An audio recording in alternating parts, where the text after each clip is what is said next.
This morning, you heard me talk about and allude to the connection between trauma and codependence and addiction.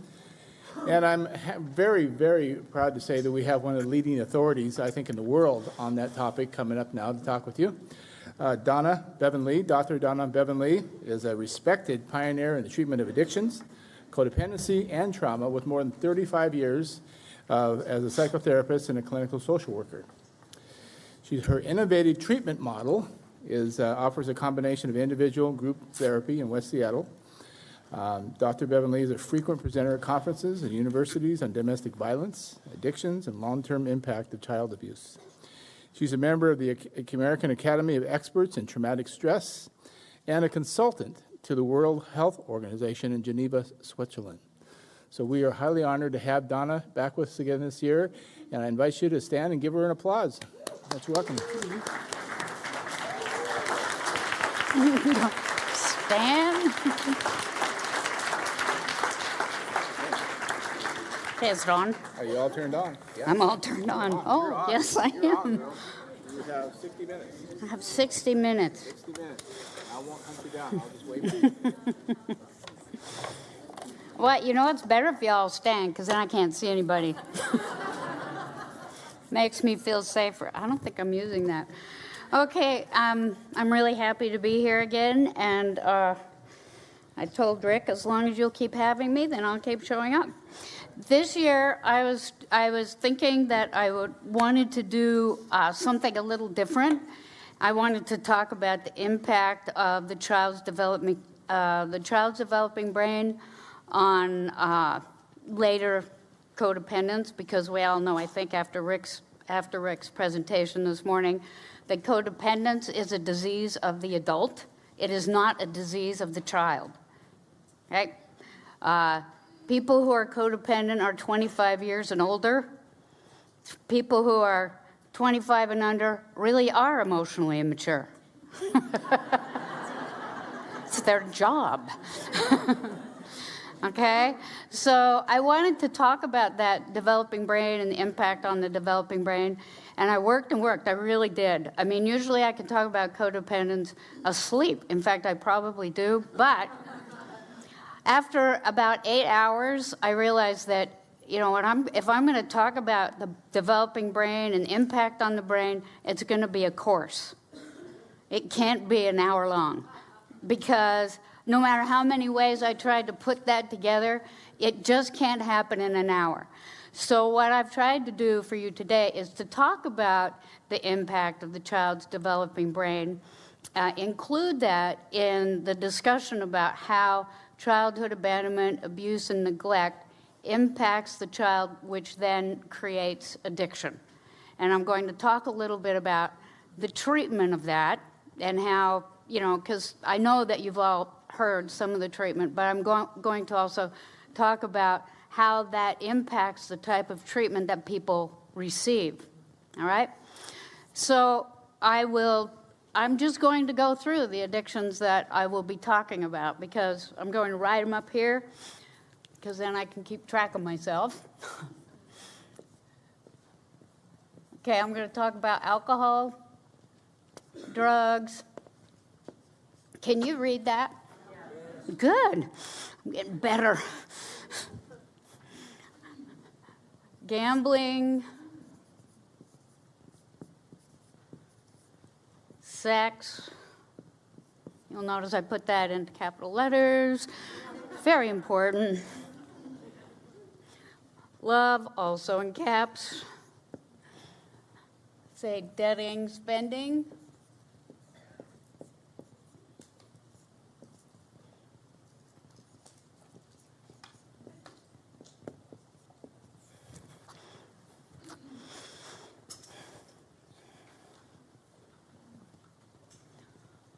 Food, both overeating,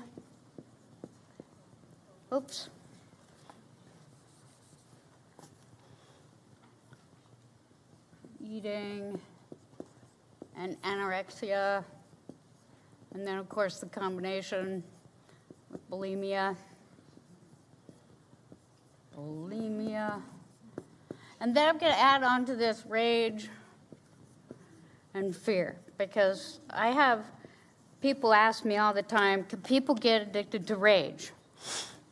And so, particularly with rage and fear, this whole concept of how the developing brain is impacted will become more clear.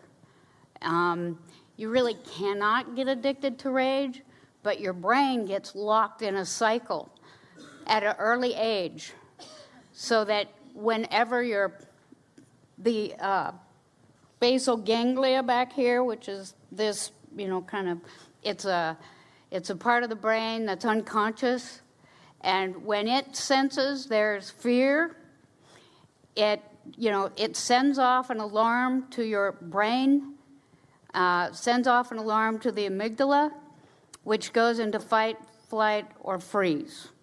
All right? So people who are, quote, addicted to rage, their response as a child was probably going to be anger, the fight response. Okay? If somebody was yelling at them or hurting them, abusing them, or even abandoning them, and they were doing it with a lot of anger at the child does two things. One, it picks up the anger energy of the angry adult, and it also, it won't always do this, but it will come back up with its dukes up. And every time it does that, it sets a cycle in motion so that the brain says, whenever that voice happens, whenever that kind of person shows up, whenever somebody's raising their voice at me, it's locked in now. That's going to be my reaction. Now, they're not thinking that. This is all unconscious. Okay? So if you have a child, if you're a child in a family where your fight, flight, or freeze response is being constantly activated, and your response happens to be come up with your dukes up, you will keep doing that for the rest of your life. All right? These reactions in the brain create cycles. So I'm not kidding when I say it happens for the rest of your life. And when people say depression is anger turned inwards, they don't even know that they're saying the truth about that. Because it is inwards. It's just going and going and going. And then what's the response from other people when somebody is doing this? What do? When every time you open your mouth or, somebody, you say, hey, I want to talk to you about that, and there's a rage action, people move away. It becomes a wall of rage. People feel afraid of that wall of rage, and they don't want to stick around. And so they got a wall of rage. They've got the anger going on every time that gets triggered. That's their response. And so they do end up depressed. Nobody wants to be around them. I mean, how long are you going to keep a job if every time somebody wants to talk to you about something unpleasant, you go into a rage attack? Are your children going to want to be hanging out with you? No. Your life is not going to be very pleasant. That creates some depression. Okay? Would to me. Yeah, and I was that person, I think. I know a little bit about that. So, with rage, yes, no, it is not an addiction. Yes, it is a cycle. And in order to break the cycle, people have to understand where that anger response came from. Now, in the treatment of this codependence, this childhood abandonment, abuse, neglect, child trauma, what we do is, one of the things we do is we go back and we try to uncover all those nasty experiences that people had in their childhood. And when people say, oh, well, I'm over it. No, you're not. Your brain does not get over it, okay? This is a brain event. Every time it happens to you as a child, it's a brain event. Now, I want to give you an example of how pervasive this is. And, if he's saying that I'm on the cutting edge of treatment, you're on the cutting edge of recovery. And I'll tell you why. The FBI crime statistics guessed, well, they counted their statistics, okay, that 3 million children had been reported as being abused last year. 3 million. Out of those 3 million, 1 million actually were founded. Now, you don't have to raise your hand, although I think it would be really interesting, because you're all here, unless you're here because, oh, it's raining outside and there's nothing else to do. So I'm going to guess that everybody in here has some codependency issues. Otherwise, it's like you're still trying to figure out how to take care of yourself. So you're in here on a sunny day and out there. Anyway, so self-care. So I just, if you feel like it would just be interesting. How many in this room when you were children and you were being abandoned, abused, or neglected, did anyone call the police? Raise your hand.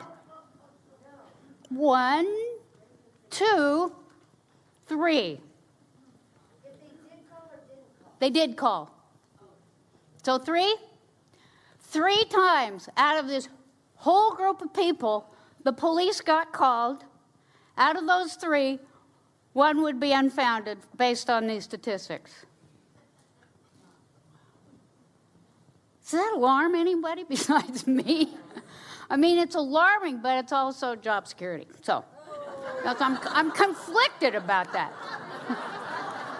You can tell. Maybe. But really, you're on the cutting edge of recovery. What you are doing right now is going to have an impact that is huge. And so for you to stick with it is one of the most important decisions you will ever make. And I am as about as dead serious as that as a heart attack. And I will tell you why. Because your neighbors will interact with you. Your children will be in relationship with you. Your children's friends will be, your house will be the place they come to when it's too dangerous or too lonely at their place. Okay? Some of you might even be in a profession where you interact with children. You might be teachers, you might be social workers, you might be therapists, pediatricians. You will impact children's lives. And these children have an opportunity to start mitigating the impact of their own experience at their home with their trauma. Okay, does anyone in this room remember even 1 hour or 1/2 hour in your childhood where some adult paid attention to you and you thought for maybe that 1 minute or that 1/2 hour that, wow, this person cares what happens. This person cares if I fail my class. This person cares about this wound on my arm. Did anyone have that? Did it have a big impact on you? Absolutely. And so all of you are going to have that impact. And that has a bigger impact on our society as a whole. It gives those children and those adults who are still out there suffering, it gives them hope. So don't forget that when you say, well, do I want to do self-care today? Do I really want to make my own breakfast? Or do I think I'll just go get a scone and a latte? Do I really want to exercise? Do I really want to take care of my body? Do I really want to miss my favorite TV show so that I can get an appropriate amount of sleep? These are things you can just do. Okay, so just think about that when you're doing self-care. Fear is another one. You remember what I said was that when the brain senses that there's danger, all right, it goes right to the Thank you very much. The amygdala. I said, somebody had a pretty something on, and I just, my ADD. Oh, there's a chicken. It's so distressful. It's probably really not ADD. It's just trauma from my childhood. Anyway. So it goes to the amygdala, and it says, you got to either fight, or you got to get the heck out of there, or freeze. Okay?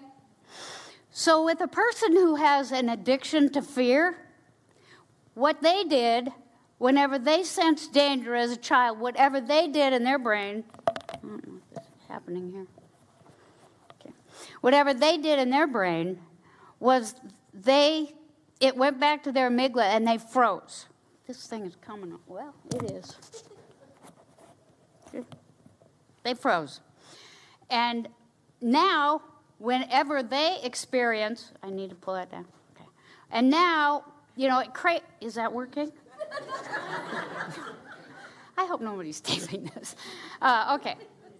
So now, as when they froze, and just like, then they're the ones who, when something happens in their life that their brain says danger, danger, and the alarms go off, they're the ones who freeze. They just can't move. They can't think. They can't get out of the way. They're the ones that can't leave relationships that are abusive. Okay? They're the ones who, it's like the little kid who is, the mother's saying to the kid, look, these kids are taking advantage of you. You've got to get new friends. They're not required for you to be happy and blah, blah, blah, blah. And then the child is living at that house going into freeze mode because someone in the family has made it unsafe for them, and their response is to freeze. They're the ones who, when they are in a bad work situation that they really need to get out of, they're the ones who won't be able to do it. When people say, geez, I try and get out of that situation, and I rehearse what I'm going to say, and I have it all down, and I get in there, and I just can't do anything. They've got the loop going to freeze. All right? And then we have the flight. Where they go? They're not there. They're always leaving. When they're addicts, they're the ones who are going to find a new job, a new relationship, a new place to live, a new car, a new whatever it is. They're the ones who are going to be getting away all the time. They're also very likely to avoid any kind of conflict. So they'd be conflict avoidant. Like it's like, I'm conflict avoidant. Okay, then your brain must be circling through fright. All right? So whatever you were doing as a child, however you responded to that unsafe environment is probably what happens to you now when you are feeling unsafe or when you are feeling that there is danger. All right? So it really, the reason I'm telling you this is because it's important that you know, and it helps you in your recovery process to know that it absolutely has nothing to do with what you're doing in your conscious mind. So it's just not your fault. It just isn't. It just happens because your brain does it. Now you might say, well, that sounds kind of hopeless. Well, it isn't. What we know, it's the same thing about addictions. Well, like, for instance, with alcohol, I'll just say. It's like alcoholics start drinking because they lose control over the amount of alcohol they drink. As soon as they start drinking, they're out of control. And you might say the same thing. Well, that sounds hopeless. Well, it is. Unless, of course, you decide not to put that stuff in your mouth. Do you have to wait until you feel like it? If an alcoholic is sitting there waking, do I feel like drinking this or not? What do you think they're going to do? Of course they're going to drink it. And so if they're going to stop their alcoholism, they have to decide not to drink. And so basically, what we're asking is that we're asking them, everybody, to engage your prefrontal cortex of your brain. This part here, just so you can see, this part here is the only part of your brain that's conscious. When you talk about, or Rick probably talked about, a functional adult, this is where that guy lives, right there. So when you're awake, you want this to be engaged. You want this to be making decisions. This is where decisions are made. This is where you decide what you're going to do that day. For instance, it's a beautiful day. It's opening day of boating season. We haven't seen this kind of day in months and months and months, right? So you're all here because your prefrontal cortex said, A, you paid money. B, that, maybe I can learn something there that's going to help me keep getting better and better and better. Okay? But if your limbic system was going to run the show, which is where your emotions live, it'd look out the window and say, Yahoo! I'm hitting the deck, I'm hitting the beach, I'm hitting anything outside is going to find me in it, right? Who cares about anything else? And so when everybody arrives here with their prefrontal cortex going, what we do is we open the blinds and look out there longingly. And we also know that our weathermen, who are always correct, I'd like that job. You can always be wrong and still get paid. This thing is really big. We get it, the same thing tomorrow. So tomorrow we can let our limbic, kind of run the show. So now you're saying, now I'm going to talk about addictions too, all right? So here you are. This is what happens to a child who's in a family that is less than nurturing, all right? And that less than nurturing thing can be abandonment, abuse, neglect, sexual abuse, physical abuse. You can be abandoned in about 1,000,000 ways. The parent can actually leave the room, leave the state, leave the earth if they die. A parent can abandon a child by, putting the newspaper up in front of their face whenever the kid's in the room. They can turn on the TV, they can go to the computer and start surfing. You get the idea. Parents can abandon children in all kinds of ways. And so what the child does, always, because they are egocentric in nature, and they're children, they should be, not 25 or over, okay? So they're egocentric in nature, and they think, must be my fault. Something must be wrong with me. And then when they're told, well, there is something wrong with you, you're bad, you're stupid, you're dumb, you're uninteresting. I only like to go to soccer games that adults are playing because your soccer games are, nobody even knows how to play. Okay, when I'm not interested in you, or when I'm going to beat you up, as a child, you are going to think it's about you. Your brain doesn't know how to do anything else. So you're in a family where you feel unsafe. Now remember, as a baby, has anyone ever seen a newborn? Okay, they're like this, right? Does that look stable? No. Okay, babies aren't stable. They're terrified.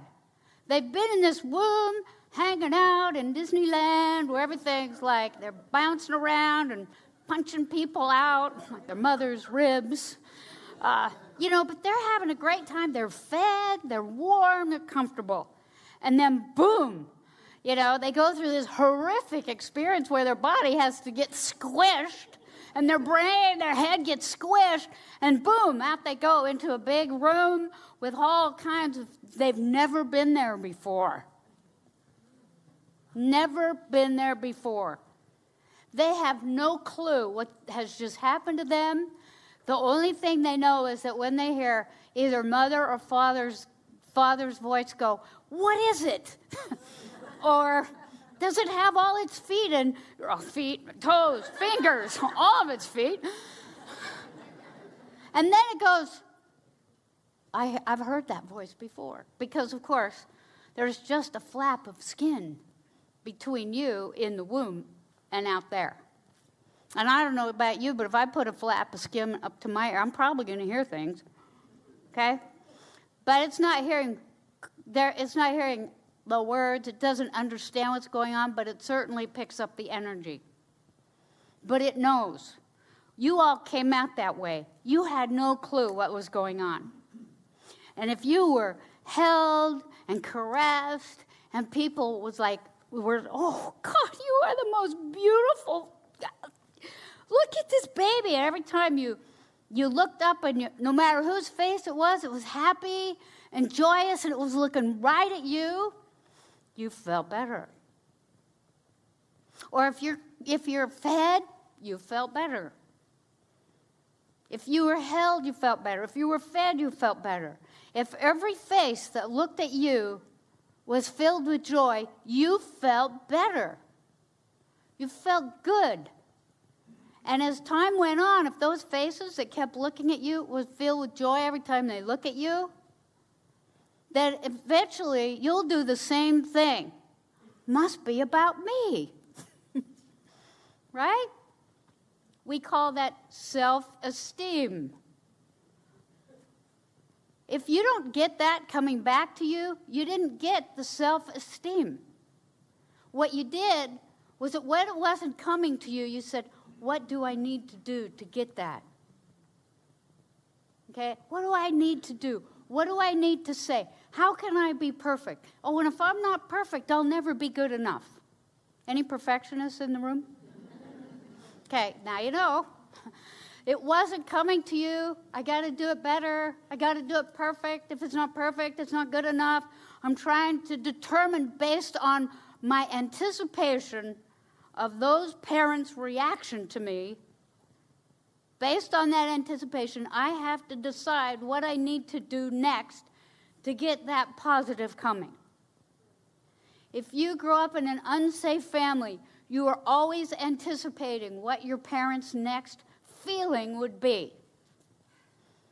And then two things happen. One is that you're trying to figure out how to get that to change and make it better. The other thing that happened was that you started to mirror that, and you would start to have the same reaction that they did. So that pretty soon, again, your brain is doing this. You're cycling through a cycle of emotional reality that probably doesn't belong to you. And you're dysregulated at that. Because you're sitting in here on the floor just dandy. Mom comes in, she's really mad. You anticipate that. You see the look on her face. And you think, it's me. So all of a sudden, the only thing that happened was that Mom walked in the door. Now you're in distress. Happy, distressed. Happy, distressed. This is called emotional dysregulation. And when you have a parent who's emotionally dysregulated, and what that means is that you're just going up and down and up and down and up and down, you'll have a child who either gets, well, for what we're talking about addictions, that child will also be emotionally dysregulated. I'm going to talk about the one that doesn't, that just goes zip, and they become so controlled. At some point, the experience of living in that little body, having that happen over and over and over again, becomes so unbearable that that child has to find something to distract themselves. And when you're a child, a little child, or you can find things to distract yourself from that big on. You can use food, and you can use sex. You can start to, because here's one that you've probably never heard. So the child is emotionally dysregulated because the grown-up is emotionally dysregulated. When the child starts crying, here, eat this. This will make you feel better. Here, eat this. This will make you feel better. So what happens is that then the child learns that when I am dysregulated and my brain is telling me, eat that, it'll make you feel better. Because back then, it did. But then as an adult, it doesn't. It maybe will for a minute, but the self-hatred comes in right after. So, and sex. Little children can fondle themselves and be completely distracted from what's going on. So what do? As soon as they get dysregulated, they go for their privates and they feel much better, thank you very much. Now, these are two things that are happening in your brain. By the time you're 10 years old, this is just pattern behavior. Your brain is just recounting all of these reactions to you, so that whenever you feel those ways, you're automatically going to be going for that thing that is going to make you feel better. Then you're a child in this unsafe environment. And remember, you started out not knowing a darn thing. So you're baffled and confused probably by now, because you might have noticed that other people don't have families like yours, that other people's moms are nicer, that other people's dads are present, that somebody's parents don't drive them while they're drinking. Okay, you probably noticed this. So you start getting a little bit confused as to, why can't I make this happen for me? Periodically, you're going to be asking yourself, what do I need to do to make that stop? What do I need to do? If I get better grades, if I get better at sports, if I get better friends, if I go to bed on time, nothing makes it stop. But see, you're a child, so of course you think it's all about you. You're a child. Then, one of my personal favorites up here, then you find about nicotine. Usually that comes about, if you're looking for something to make you feel better, there's cigarettes. Now, cigarettes, nicotine and caffeine are probably the two most everyday addictions we have. They're easily accessible. They're, around here, smoking isn't that accepted, but nobody throws you in jail for it. Caffeine, yeah, it's accepted. That's how we keep ourselves from killing ourselves in the wintertime up here. With all that darkness out there. Jeez. Anyway, seriously. So, we find nicotine. Now, nicotine all by itself is addictive. But what really gets the kid going is that they got to find out how to get it. So they're trying to figure out, okay, if my mom or dad smokes, and that might be more simple. But, it's like, how do I sneak around, and can I steal it from the store and everything? You can tell I lived a long time ago when you could actually steal cigarettes from the store. Now you have to, have some kind of password or special card or something that gets you into that thing. Of course, you can go down the aisle and stick a fifth of whiskey in your... Anyway, well, I don't need to editorialize about this. I mean, I would, but I won't. And then you find marijuana. Now, I know marijuana, it's like all of a sudden, okay, you got to go out and find that well. It used to be that you'd have to figure out how to get it. Now you can get it. and you can walk around and smoke it with impunity. That's such good news. Anyway, so that distracts the crap out of you. You got to find out where to get it, then you do it, and then you're trying to figure out, does it do anything for me or not? And then you got to, look at your friends and see what's it doing to them. Does anybody remember smoking marijuana? The first time it was usually like, okay, what's the big deal? But your friends will let you know. And then you find other drugs. Maybe you found your mother's or your father's benzodiazepines, their narcotics. You find out that, oh, these make me feel different. These make me feel better. And part of that is just the danger that you put yourself in as a child trying to get access to these things that nobody lets you have, right?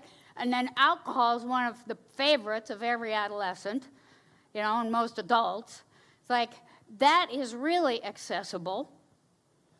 It's like most people who become alcoholics had parents who drank. So what, their parents lock up the booze when they left home?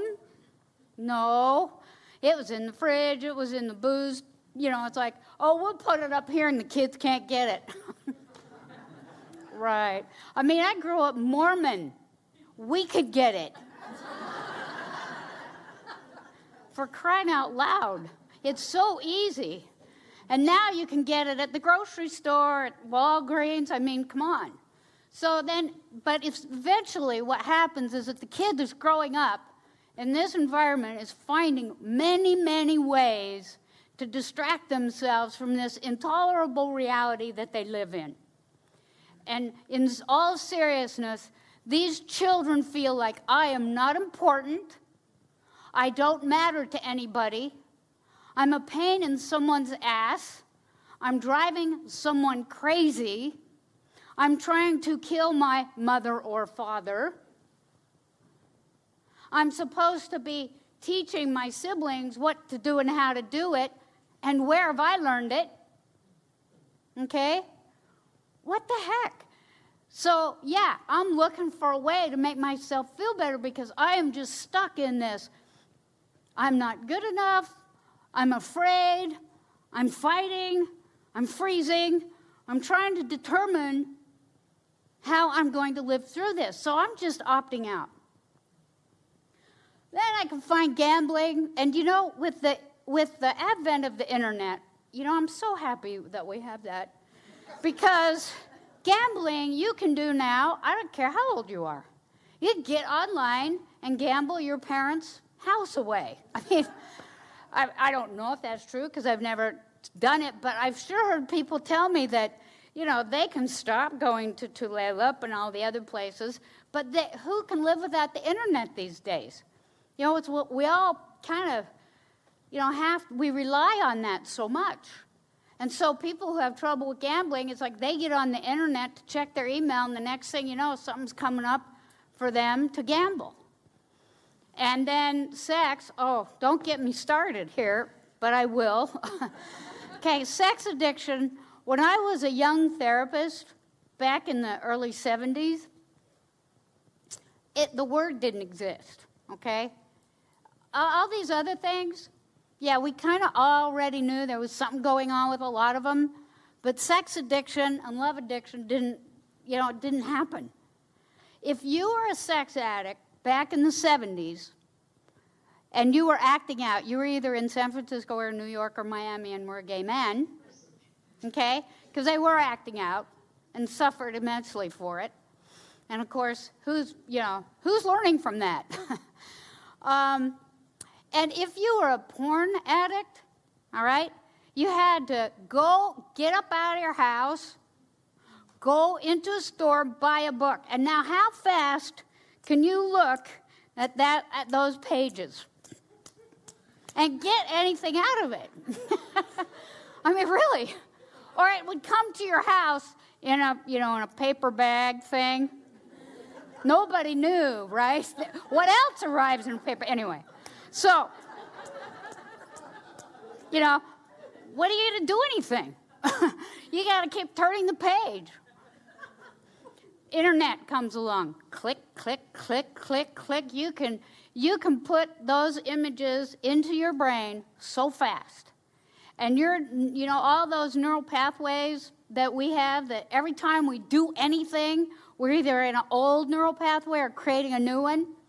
If you're sitting there looking at internet pornography, every time you hit a new image, you click on a new image, that pathway is bigger and bigger and bigger and more excited, until finally your brain on a PET scan is going to look just like a meth brain, just like it. It's all red and yellow and orange, and it's all jagged like this. That's what your brain looks like on porno, especially internet pornography. And the only other brain that looks like that on a PET scan is a meth brain. And then good things happen, like, okay, so you're a porn addict and your wife or your partner's over there going, hey, you do have a partner here who's willing to be sexual with you. So you finally go over there. Nothing is, it's like your arousal has been hijacked by the internet. So you go over and you think, well, maybe if I just start, maybe something will happen. Well, maybe I can get her to watch internet pornography with me. Maybe I can get him to watch internet pornography with me. It shuts your normal sexual response down. It hijacks it.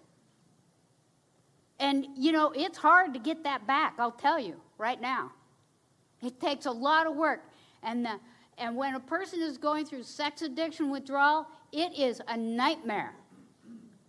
It is a nightmare, and it lasts. It can last up to 90 days to withdraw from sex addiction. Now we have pornography, and then people get these really interesting ideas about what to do with their partners, and their partners are going, nope, that's not happening. So then it's a relationship issue, right? And then she's feeling, I could go off on that for about 3 hours or a whole course, but I won't. Anyway, sex addiction is another addiction. It started in babyhood. All right? So these are serious addiction. Another addiction, now I want to get to, I'm going to take a minute to talk about this, love addiction. All these addictions, not these, because these aren't addictions, but these, this, and that up. They're all ways that the child is young adult, and then eventually adult, is trying to distract themselves from how horrible they feel, from how frightened they are, from how unloved they feel, from how lonely they are, from the pain they're in. We call it self-medicated for a reason, right? But the love addiction is a natural consequence of all of this. It is not a distraction. So when you've got the child who's sitting there, distract, I got to find another way to distract, there's always that child that is sitting there, I got my eyes on you, and I'm not taking them off. And I'm watching everything you do, and I'm watching everything you say, and I'm trying to sit over there and figure out what I'm going to do to get that love from you, that attention, that direction, that approval from you. I'm not distracting at all. Okay? I've got my eyes on you all the time. That's where I'm focused. And I'll tell you what. So this isn't a distraction. What this is, again, the impact on the developing brain is unbelievably destructive.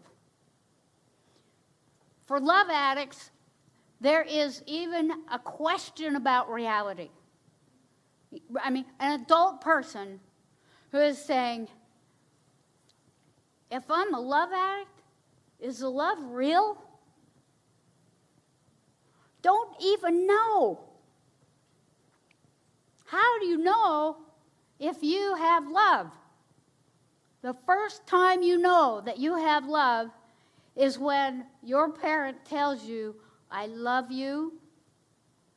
You are so precious to me. You're the most important person in my life. I won't leave you. I'll be here with you. You can always come to me, and indeed, every time they, it's like, there they are. And even if you do something really bad, these parents, right? These parents that are not causing this distress, this is the key. Whenever they're around the child, their emotions are not dysregulated. They're stable.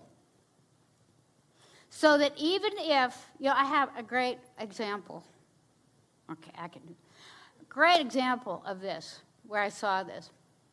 And this was before codependence was a word.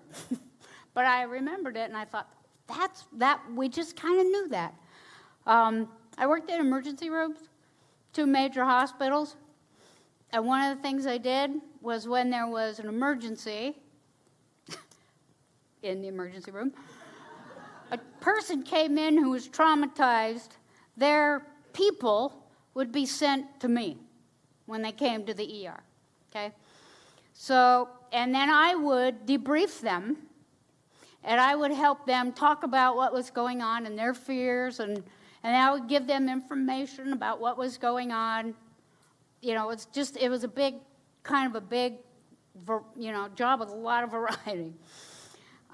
One day, a 10-year-old girl was brought into the emergency room by ambulance, and she was severely traumatized by a gang rape that had happened to her. And she stopped in the ER long enough for them to determine that she's going to the OR right now because she was bleeding, she was hemorrhaging. And so they just took her to the OR, and when her parents came, the father walked in. They were both just kind of like, what is happening here, of course? And then when I was able to explain to them what had happened and what was happening now, and that their daughter was in the OR and blah, blah, blah, blah, blah, and the father started getting really angry. Who did this? Who did this to my daughter? I'm going to go out there. I'm going to kill him. I believed him, wouldn't you? The mother was just, wringing her hands. She was like, oh, my God, I should have. Like, she could have stopped it, right? She was at home with the children, and she was just sure that, it was all her fault. She should have, and then she'd kind of, melt down into a bucket of tears. And the father, of course, he wasn't crying. He was going to go out and kill the SOB. Of course, tears were jumping out of his eyes, just jumping. And mother was melting down, and so we did that for a while, a couple hours. And finally, the surgeon came in, and he sat down with us, and he said, well, we had to do this and that, and, she had a hysterectomy, and he said we had to do all this stuff. She's in ICU. We don't know, the next 24 hours are going to tell us what's going to happen. And so one of them said to me, this is a mother, what are we going to do? And what I told her, I said, whatever you've been doing in here, do it somewhere else, not in front of your child. Now, they were really dysregulated, okay? Who wouldn't be, right? I said, do it in the ballpark, go call your pastor and do it with him, do it with your book club.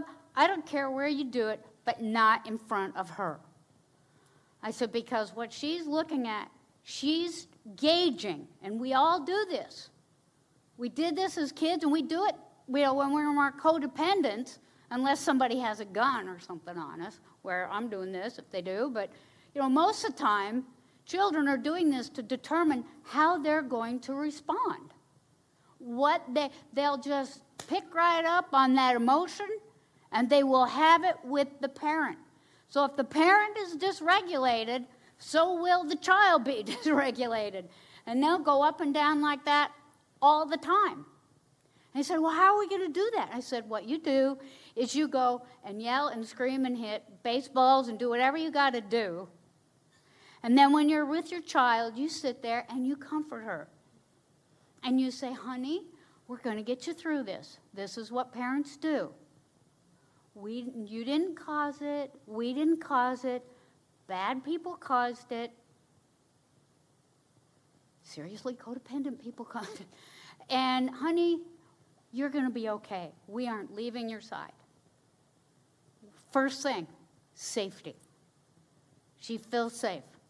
Because the cops come in and says, don't worry, we're here. Do you feel safe? If you're a child, heavens no. The nurse comes in, says, you'll feel safe, you're going to be okay. You don't believe anybody. But if mommy and daddy come in and they say, honey, you're safe. I mean, did y'all just feel that? You feel safe. Now you're not dysregulated. Now you can get back to the business of healing. You see? That's how important it is for when you're looking back on your own history to see, how are those people acting? What was I thinking about myself? Was I thinking that I was valuable, that my parents were also happy to have me there? Did they think I was the most valuable asset in their lives? Did they say to me, and did they follow up, honey, I am here for you. Whatever you need, I'm here. Understand there's another side of codependence, and it's the better than. The better than has nothing to do with love, time, and attention. The better than has to do with, well, honey, you're better than everyone else. You don't have to go by the same rules. Those rules are for those people out there who need them. You don't. You're perfect. And then you as a child gets to control the family. Okay?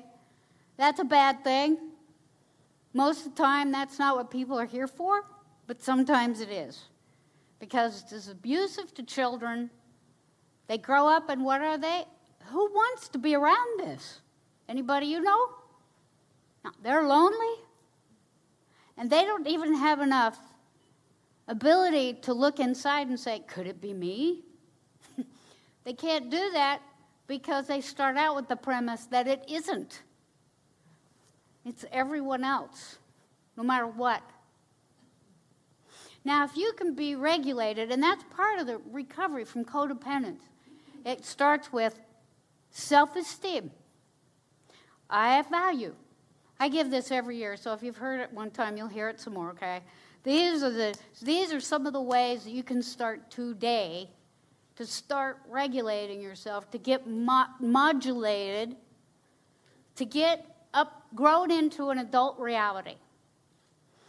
Self-esteem, you can say, every person you meet, what do I have in common with that person? Not, am I better than or less than? Because, when you're in that, it's like, okay, if you're in a crowd, you're just better than, less than, better, oh, well, I'm better than that person, less than that person, and what am I going to do? So, how are we alike? What do we have in common? Around the issue of reality, you can say, I'm not going to say I don't know ever again in my whole adult life. Because I know. And I'm not going to let my brain hijack me and say, I know, but I'm not going to tell you. I'm going to say it. If you ask me, how are you doing? I'm going to say, well, let's see, how am I doing? How am I feeling? What am I doing? I'm going to answer you. If you say, do you want to go to a movie? I'm going to say yes or no. Not, well, I don't know. Now, I do think you can say something like, I'll get back to you on that in a few minutes. Take I don't know out of your vocabulary. You're an adult. You know what you feel. You got to know. If you don't, start learning. So that's reality. Moderation, if you don't know what it is, because people who don't know what it is have to guess, okay? Stop guessing. And find at least one or two people that you see that they're kind of moderate. I think I'll ask them. And do that on a regular basis. Of course, tell them first. Otherwise, it might be kind of a weird conversation. Knowing what your adult needs and wants are and getting them met appropriately. What you do is you go home, you write down, here's my needs, here's my wants. If your list of needs is long, then you're not in your adult reality. You're in your child reality. See, children are needy. It's their nature. It's their job. Once you're over 25, your need list should be about this big. Your wants list could be as long as you want. Okay? But when you're looking to have your needs met by your significant others, by your friends, whatever, make sure that they're needs. You know, if there are things like, well, I need you. Okay, first of all, that's not your need. That would be called, I am acting like a love addict with you. I need you to be X, Y, or Z in order for me to be okay. I need this to be off my head. So if I say, though, that I need a job so that I can support myself and my child, okay, that works. I need 8 hours of sleep, absolutely. You don't want to see me if I don't have it. I need to eat good food. Would I like somebody to tell me the truth? Yes. It's not my job if they do or not. Because I want to have boundaries. Boundaries is a system of self-containment. Here I am, self-contained. My stuff is inside. I'm going to decide what I leak out on you.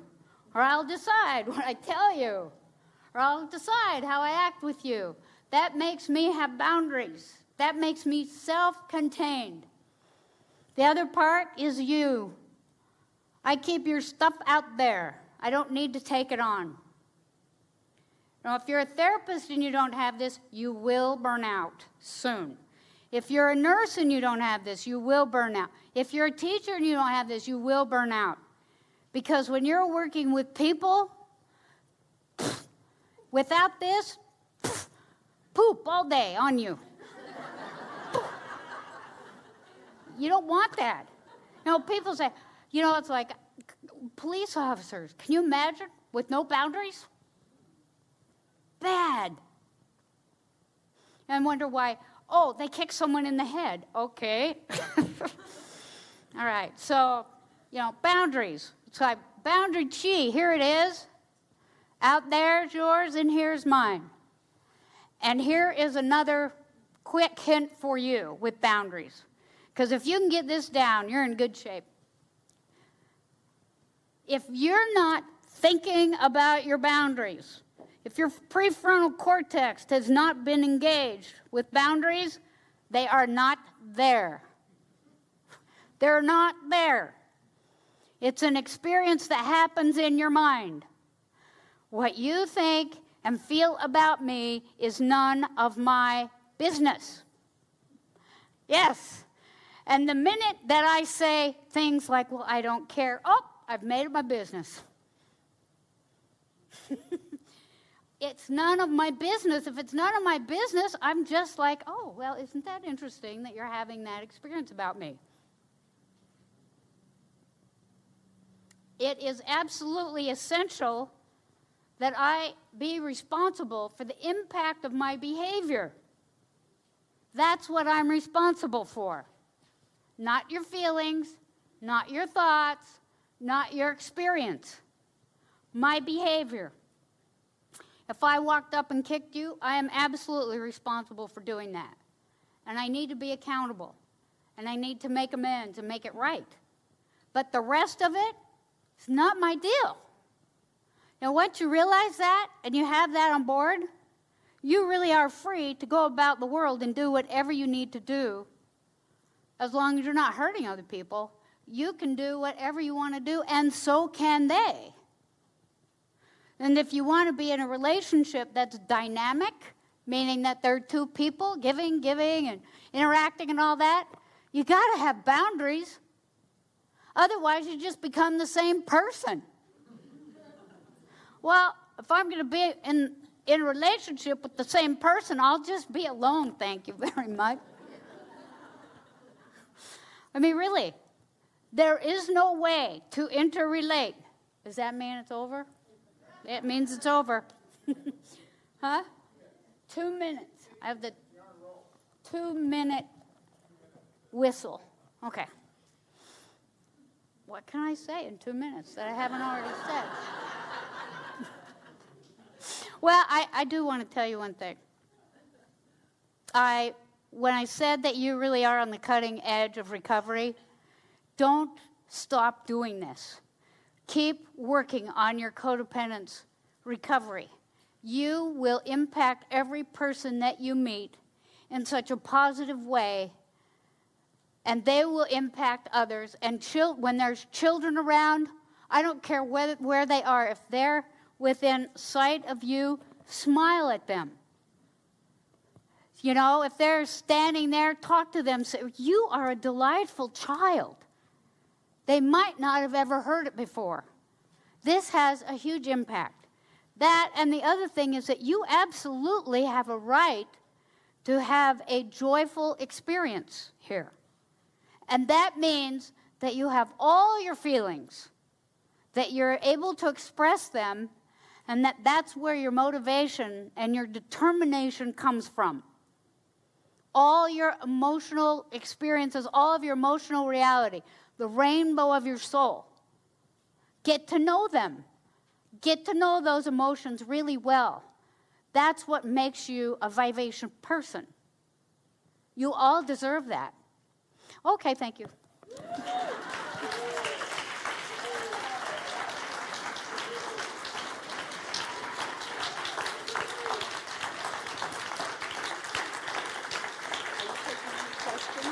Yeah, I'll take some. Yeah, is there time? Okay. She said I have to take questions for 3 minutes. Okay, good. Okay. Sit down. So I have questions for about 3 minutes, she said. She said, not she said. And then I'll be out in the foyer for a while if anybody wants to talk to me. I'll be glad to talk to you. So, any questions? Yes. I've been trying to figure this out. I understand everything you say, but what if your family is? That's okay. I'll repeat it for her. Go ahead. What if your family is incredibly narcissistic, but not overtly abusive? Uh-huh. They don't hurt you. They do all the right things, but they're totally narcissistic people. How does that go into the same? I've tried to make that link because I wasn't treated abusively in an overt way, but I have totally narcissistic parents who it all had to be about them and they could never be wrong. That's what we call abandonment and neglect. Okay. Okay? And so your work will be around abandonment and neglect, and sometimes that's really hard work. At least if you're abused in some way, you can Right. say, oh, I was abused, never, because, oh, yeah, that's terrible. But if you say, well, I was abandoned and neglected, it's kind of like, well, did you get food? Right. It's like that emotional neglect is what stops you from being able to mature. And here's something, if I haven't alarmed you enough. The Diagnostic and Statistical Manual, the next one that's coming out, doesn't have narcissistic personality disorder in it. You know why? It's no longer abnormal. But we know what it is, don't we? So when we go into the therapist, we'll be able to say that my parents were totally narcissistic, and your therapist will be able to say they abandoned and neglected you, and then you can get to work. Is there a book on that relates to what There's- we're talking about? I thought this was fabulous. There's a book that relates to the narcissistic parent, and if you may have heard of this, the drama of the gifted child. That's one, and then like Pia's book, Facing Codependence, is another one. And one of my patients is no longer with me. She's still alive. And she wanted to write. She's a really good writer, and she wanted to write a book about neglect and abandonment. And after a while, I said, well, bring it in to me and show me what you've done. She brought in an empty book. It's hard to write about. I think the best way to do it, if you ever want to do the world a favor, is write about your own. specifically, okay? Like, my mother showed up for my 50th birthday on my 49th birthday. Things like that. That kind of has a narcissistic flavor to it.